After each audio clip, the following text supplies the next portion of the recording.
Hello বন্ধুরা, happy lifestyle Mampi ব্লগসের তোমাদের সবাইকে স্বাগত।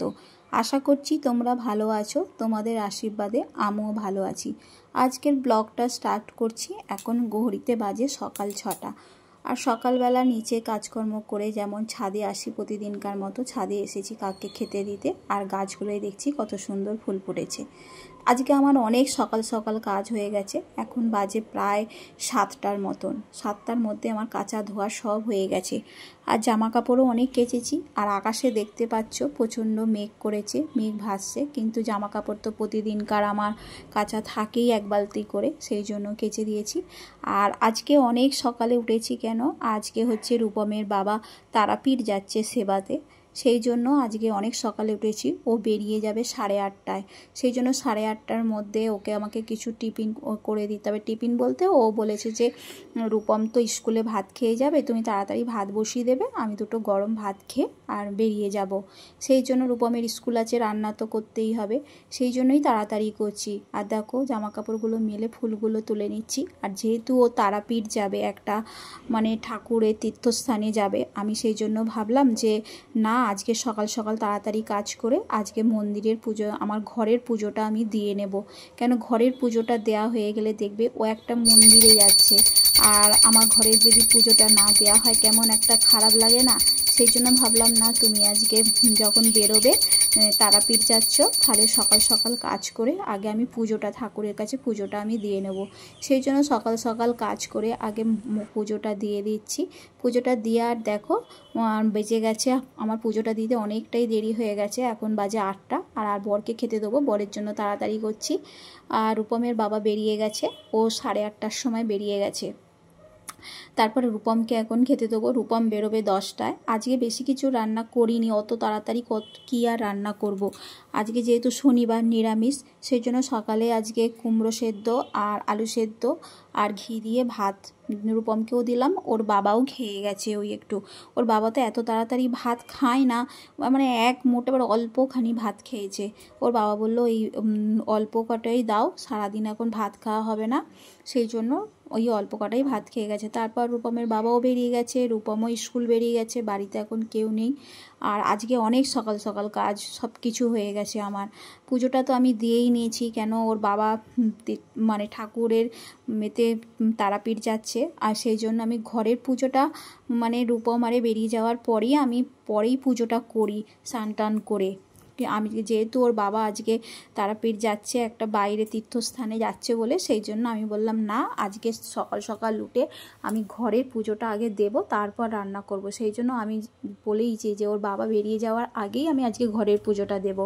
সেই জন্য আজকে ঘরের পুজোটা দিয়ে নিয়েছি। আর এখন বিছনাটা ঝেড়ে নিচ্ছি, বিছনার চাদরটা কাচবো বলে বিছনার চাদরটা তুলে নিচ্ছি। আজকে শনিবার আর কালকে রবিবার। রবিবারে কি বলতো, সকালে না রূপম খুব বেলা পর্যন্ত ঘুমায়, 10টা 11টা পর্যন্ত ঘুমায়। আর ও ঘুমালে তো চাদরটা তুলতে পারবো না, কালকেও কাচা হবে না। আজকে তুলে রেখে দিলে কালকে আমি সকালে মানে বিছানার চাদরটা কেচে দিতে পারবো। আর ও যখন বাড়িতে, রূপম যখন থাকে না, কেউ থাকে না, দেখবে বিছনাপত্রগুলো একটু ভালো করে গোছানো যায়, নাহলে সে তাড়াতাড়ি করতে হয়, এই বলতে হয় সর সর করতে হয়, আর ওরা সেই ঘরে লড়লড় করে আর ভালো করে গোছানো হয় না। সেই জন্য ওরা ঘর থেকে যখন চলে যায় তখনই আমি বিছনাটা ভালো করে গোছাই। আর প্রতিদিনকার মতন তো এই বই খাতা আমার প্রতিদিনকার জীবনসঙ্গী হয়ে গেছে। ছেলে এত মানে বদমাশ, নিজের বই খাতাগুলো গুছিয়ে রাখবে না, প্রতিদিন আমাকে গুছিয়ে রাখতে হবে। আবার শুনবে তুমি এমন করে গোছাও, আমি কিছু জিনিস পাই না। এত সুন্দর করে গুছিয়ে সব কিছু রেখে দিই, মুখের সামনে পাই, তবু শুনতে হয়। শুনতে হলেও কী হবে, তবু বই খাতাগুলো গুছিয়ে রাখি। মাঝে মাঝে রাগ করে বলি, তোর বই খাতা তুই গোছাবি, আমি পারবো না, কিন্তু থাকতে পারি না। আমি না গোছালে ওই বই খাতা অগোছালো হয়ে পড়ে থাকবে, আর বলে তো কি হয়েছে, সেই জন্য বই খাতাগুলো ভালো করে গুছিয়ে রাখি। মা ছেলে মাঝে মাঝে একটু রাগারাগি হয়, একটু মানে বই খাতা নিয়ে গোছানো। আমার আবার বই খাতা অগোছালো হয়ে থাকলে ভালো লাগে না। আর ও বই খাতা অতটা গুছিয়ে রাখতে পারে না। তারপর বই খাতা গুছিয়ে ঘরটা ভালো করে গুছিয়ে নিলাম, গুছিয়ে নিয়ে চলে এসেছি রান্নাঘরে। আর সকালে রূপম বেরিয়ে যাওয়ার পরেই আমি কিন্তু টিফিনের বাসনগুলো সব মাজা ধোয়া করে পরিষ্কার করে নিয়েছি। বললাম না আজকে অনেক সকাল সকাল কাজ হয়ে গেছে, কেন ওর বাবা একটা জায়গায় বেরিয়ে যাচ্ছে, সেই জন্য আমি ঘরের বাসি কাজ পুজোটা সব দিয়ে নিয়েছি। এগুলো কি বলতো, বাড়ির গৃহিণীরাই পারে, সংসারের মঙ্গলের জন্য বাড়ির গৃহিণীদের কিন্তু অনেকটাই কৃতিত্ব থাকে। মানে সব কিছু যদি একটু নিয়ম নিষ্ঠাভাবে মেনে চলা যায়, সংসারে কি বলতো, পয়সা থাকলেই সব কিছু শান্তি আসে না। পয়সা, স্বামীর অল্প ইনকাম থাকলেও সংসারে শান্তি আসে আমাদের মতন গৃহিণীদের কিছু ভালো নিয়ম নিষ্ঠা পালনের জন্য। আর দেখো ফ্রিজেতে বেশি জল রাখছি না, কেন ওর বাবা থাকলেই বেশি ফ্রিজের জল খায়। ফ্রিজে 2টো বোতল রাখলাম আর টেবিলটাতে জলের জগটা ভরে রেখে দিলাম। আর কেন আমরা অত ফ্রিজের জল খাই না, মা ছেলে আমরা জল খাই কি একটু জলে মিক্স করে একটু খাই, আর ওর বাবা পুরো ফ্রিজ থেকে বোতল বার করে জল খায়। সেই জন্য বাবা থাকলে ফ্রিজে জলের বোতলটা আমার বেশি করেই রাখতে হয়। তারপর আলুগুলো কিনে দিয়ে গেছিলো, আলুগুলো গুছিয়ে রাখলাম। যেহেতু ওর বাবা 2 দিন থাকবে না, সেই জন্য বলেছিলাম একটু আলু বেশি করে কিনে দিয়ে যাও, সবজি কিছু করতে হবে না, সবজি যা আছে আমরা 2 দিন চালিয়ে নেবো। কেন আজকে তো শনিবার, নিরামিষ খাবো, আর কালকে রবিবার। ওর বাবা তবু বলে গেছে কালকে একটু মাংস নিয়ে এসে ছেলেটাকে রান্না করে দুজনে খাবে। দেখা যাক, যদি বেরোতে পারি মাংস নিয়ে আসবো, নাহলে ফ্রিজে ডিম আছে। আমরা মা ছেলে, আমার ছেলের অত খাওয়ার জ্বালা নেই, ওর একটু ভাত ডাল আর ডিম সেদ্ধ হলেই, ঘি হলেই ওর ভাত খাওয়া হয়ে যায়। ওর খাওয়ার কোনো মানে যা দেবে ও তাই খায়। আজকে বেশি কিছু রান্না করছি না, যেহেতু শনিবার। পটল ভাজা, আলু ভাজা, আর সকালে তো কুমড়ো ভাতে আলু ভাতে দিয়েছিলাম, আর একটু ডাল করে নিচ্ছি। এই দিয়েই মা ছেলে আজকে খেয়ে নেব।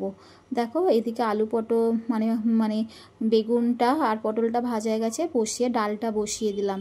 আর ডালটা বসিয়ে দিয়ে ডালটা ফুটুক, আর তৎক্ষণ আমি ঘরটা ঝাড় দিয়ে নিয়েছি। কেন সকালে বিছনা ঝেড়েছিলাম, এই বিছনা ঝাড়ার পর দেখবে ঘরটা না ঝাড় দিলে হয় না, গুঁড়ো গুঁড়ো ধুলো থাকে। সেই জন্য ওইদিকে ডালটা হতে হতে ঘরটা ভালো করে ঝাড় দিয়ে পরিষ্কার করে নিচ্ছি। আর কোথা থেকে ঘরে সকালবেলা মোছা হয়, কিন্তু যখনই ঝাড় দেবো দেখবে কোথা থেকে যে ধুলো এসে যায় ভগবান জানে। আর দেখো ঝাড় দিচ্ছি, ধুলো আর চুল ভর্তি। তারপর এদিকে ডালটাও হয়ে গেছে, ডালটা নামিয়ে নিলাম। আর ডালটা নামিয়ে নিয়ে এবার রান্নাঘরটা ভালো করে মুছে পরিষ্কার করে নেব। আর আমি রান্না হয়ে যাবার পরই রান্নাঘরটা মুছে পরিষ্কার করে নিই, রান্নাঘরকে আমি নোংরা করে রাখি না। একটু রান্নাঘরকে সবসময় পরিষ্কার পরিচ্ছন্নই রাখতে হয়, এইটাও একটা সংসারের ভালো দিক। তুমি যদি রান্নাঘরকে সবসময় পরিষ্কার পরিচ্ছন্ন রাখো, দেখবে সংসারের ভালোই হয়। সেই জন্য রান্নার পর রান্নাঘরটাকে ভালো করে পরিষ্কার করে নিচ্ছি। রান্না হয়ে যাওয়ার পর একটু দোকানের দিকে বেরোবো, কেন আজকে অনেক তাড়াতাড়ি রান্না বান্না হয়ে গেছে। রূপমের প্রজেক্টের জিনিস কিনতে যাব, সন্ধ্যাবেলা আর বেরোবো না আজকে। সেই জন্য ভাবলাম যখন তাড়াতাড়ি রান্না বান্না সব হয়ে গেছে, আর রূপমের তো হাফ ডে, বাড়ি আসতে আসতে ওর 2:10-15 হয়ে যাবে। সেই জন্য ভাবলাম তাড়াতাড়ি রান্না করে আর প্রজেক্টের জিনিসগুলো নিয়ে চলে আসব। তারপর তো দুপুরে খাওয়া দাওয়া করে অনেকটাই রেস্ট নিয়েছি। এখন সন্ধ্যাবেলা, রূপম পড়তে গেছে আর আমি এখন সন্ধেটা দিয়ে নিচ্ছি। আর আজকে উল্টো রথ, রূপমকে বলেছি আসার সময় জিলিপি নিয়ে আসবি, পয়সা দিয়েছি, আসার সময় জিলিপি নিয়ে আসবে। আর দেখি কী আসে। আর আমি বলেছি যদি কিছু খাস, তুই যা খাবি টিফিনটা কিনে নিয়ে আসবি, খাবি। আর সন্ধ্যাবেলা সন্ধ্যাটা দিয়ে নিচ্ছি। আজকে শনিবার, যেহেতু শনি মঙ্গলবার বৃহস্পতিবার একটু ঠাকুরের কাছে ধুনো দিই সংসারের মঙ্গলের জন্য।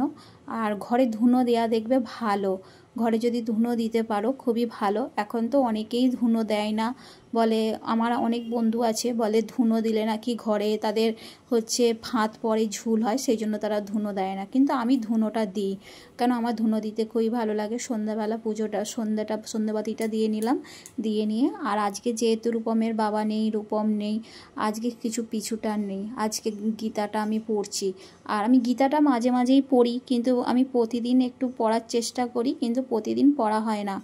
আমি যখনই সময় পাই তখনই আমি গীতাটা পড়ি, কেন গীতা পড়তে ভালো লাগে। আর আমি কিন্তু ঠাকুরের নানা রকম বই আছে, আমার ইচ্ছা গেলে আমি ঠাকুরের বইগুলোও পড়ি। কেন আমি ভাবি এইগুলো পড়ে দেখবে মনে একটা একটা আলাদা শান্তি আসে।